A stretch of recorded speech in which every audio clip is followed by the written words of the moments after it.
Hi అండి, welcome to MV daily vlogs. ఈరోజు మన ఛానల్లో సాంబార్ రెసిపీ ఈజీగా అలాగే క్విక్గా ఎలా తయారు చేయాలో తెలుసుకుందాం. ముందుగానే 1 అవర్ పాటు నానబెట్టి పక్కన పెట్టుకున్న కందిపప్పును తీసుకొని ఫ్లేమ్ ఆన్ చేసి కందిపప్పును బాగా ఉడకపెట్టుకోవాలి.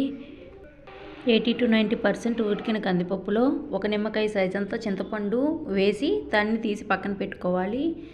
తర్వాత వేరొక ప్యాన్ తీసుకొని దానిలోనికి మనకి నచ్చిన వెజిటేబుల్స్ క్యారెట్, సొరకాయ, బెండకాయ, వంకాయ, టమాటో, ఉల్లిపాయ, పచ్చిమిర్చి అన్ని రకాల వెజిటేబుల్స్ వేసి 1 టేబుల్ స్పూన్ కారం, రుచికి సరిపడినంత ఉప్పు, 1 టేబుల్ స్పూన్ పసుపు, 1/2 టేబుల్ స్పూన్ మెంతుల ఆవాల పొడి వేసి 3 to 4 టేబుల్ స్పూన్స్ వాటర్ వేసుకొని ముక్కల్ని 50% ఉడికించుకోవాలి.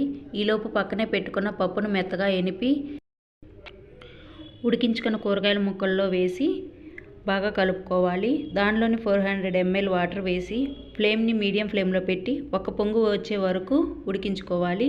తర్వాత ఒక చిన్న బెల్లం ముక్క, సరిపడినంత సాల్ట్ వేసి ఫ్లేమ్ని సిమ్లో పెట్టి బాగా మరిగించుకోవాలి.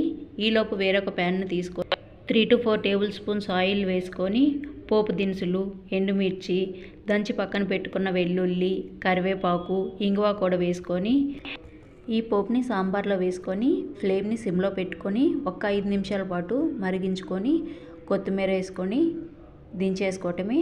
అంతేనండి, వెరీ టేస్టీ సాంబార్ రెడీ. అచ్చం హోటల్ స్టైల్ సాంబార్ లాగే ఉంటుంది. ఈ వీడియో మీకు నచ్చినట్లయితే లైక్, షేర్ అండ్ సబ్స్క్రైబ్.